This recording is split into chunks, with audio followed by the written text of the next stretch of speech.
Okay, we are back again. We're back? Alright. So, we apologize for the technical difficulties.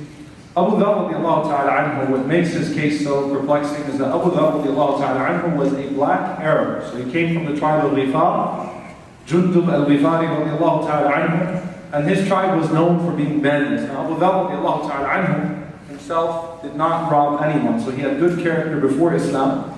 And he was one of the first to publicly proclaim his shahada and was beaten for that on 3 different occasions. So as I was saying, what is it that takes place? Why would Abu Dhar call Bilal Ibn Sauda? Because on the way, during the hijrah, during their migration, this argument takes place between them. And he says to Bilal, Ibn Sauda, you son of a black woman. Although his mother is black as well. And the answer to that is that he was actually addressing Bilal radiallahu ta'ala anhu's mother not being an Arab, so being an Abyssinian slave in particular. And you know, subhanAllah, you know what this makes me think of? Honestly. You know, brother Dawood Walid is on, you know, he was pointing out some of the racist word usages online and was showing, you know, was retweeting, if you will, people that were using different racist words. And one of the things that absolutely blew my mind was that some of the most racist word usages actually came from people from Africa. Some of the most demeaning remarks towards African Americans came from people from Africa. And we also find that some very demeaning remarks about people from Africa come from African Americans. What does that show you? You know, that self-hatred, unfortunately, subhanAllah, I mean, these remarks were absolutely ridiculous, that they're actual words that are used to refer to people who are black in this country. So we find that Abu Dhar made that statement towards Bilal that hurt him, because in essence he's telling Bilal, your father might be Arab, but you're still a slave. You'll always be a slave because your mother is a black lady. She's not an Arab black lady. You understand what's happening here?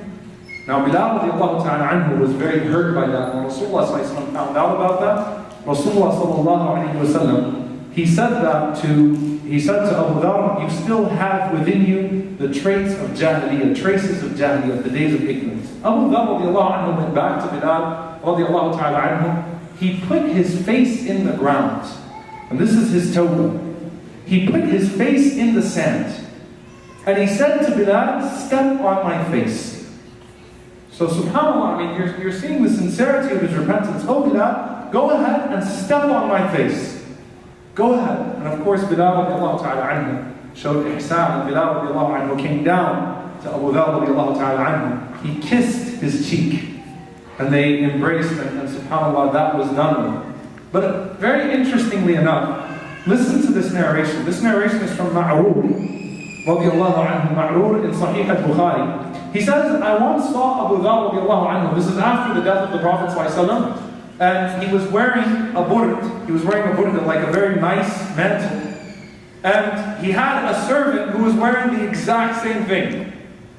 So he said, I was confused. So he said, I said to Abu Dhar, oh Abu Dhar, you could have wore both of them, and it would have looked nicer on you, and you could have given him something else to wear. I mean, he's a prisoner of war, he's a servant. And Abu Dhar radiallahu ta'ala anhu responded, and he said to him, there was once a quarrel between me and another man whose mother was not an Arab. He doesn't mention Bilal radiallahu anhu. SubhanAllah, he's saying that there was a man that I once argued with in the time of the Prophet ﷺ, and his mother was not Arab. Why? Because he's preserving the honor of Bilal radiallahu anhu.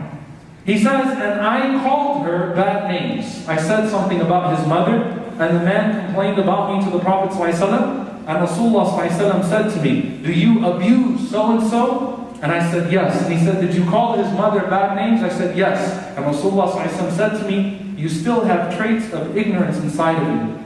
And Abu Dhar responded, he said, I said to the Prophet ﷺ, Ya Rasulullah, do I still have ignorance inside of me, even in this old age? And by the way, the age difference between Abu Dhar and Bilal is significant. It doesn't matter. He's much older than Bilal. He said, yes. And Rasulullah ﷺ said, they are your brothers. He's talking about servants. He said, they are your brothers. Allah has put them under your command. So the one under whose hand Allah has put his brother should feed him the same thing he eats, should give him to wear what he wears, and should not ask him to do anything beyond his capacity. And if he asks him to do something hard, then he has to help him with it. So you see Abu Dhar radiallahu ta'ala anhu changing. He heeded that. In fact, Abu Dhar was known to purchase the freedom of slaves later on. Abu Dhar actually used to free slaves. One of the slaves that he freed, his name was John ibn Huwayd. Yahya ibn Huwayd, but his name actually stayed as John. He was a Christian slave, and subhanAllah, Abu Dhar radiallahu ta'ala anhu freed him. And this man actually died shaheed with Al-Husayn radiallahu ta'ala anhu on the day of his massacre. So that's one particular slave that Abu Dhar radiallahu ta'ala anhu freed. The next person is Zayd ibn Haritha. And inshallah ta'ala we'll take a quick break before we talk about Zayd ibn Haritha.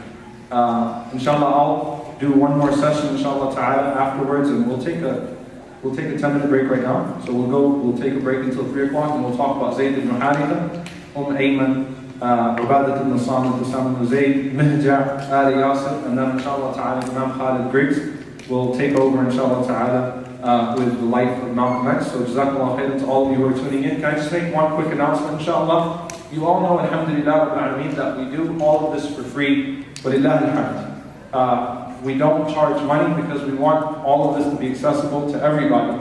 And alhamdulillah rabbil alameen, it has been very successful, and all of our lectures on our influx have been accessible with that. And these classes and these seminars are always given for free. We depend on everyone to support us, inshallah ta'ala, so everyone to make sure that these programs continue. So if you're capable of donating something, donate something. No fundraisers. You already had one last night. I don't do that in these seminars. If you're capable of doing so, do so that everyone can benefit, inshallah ta'ala, whether you're online or on site. And I want to thank ICI for hosting us, obviously, and thank Ikra Relief for sponsoring us. Jazakallah khairan. So we'll be back at 3 o'clock, inshallah. Assalamu alaikum wa rahmatullahi.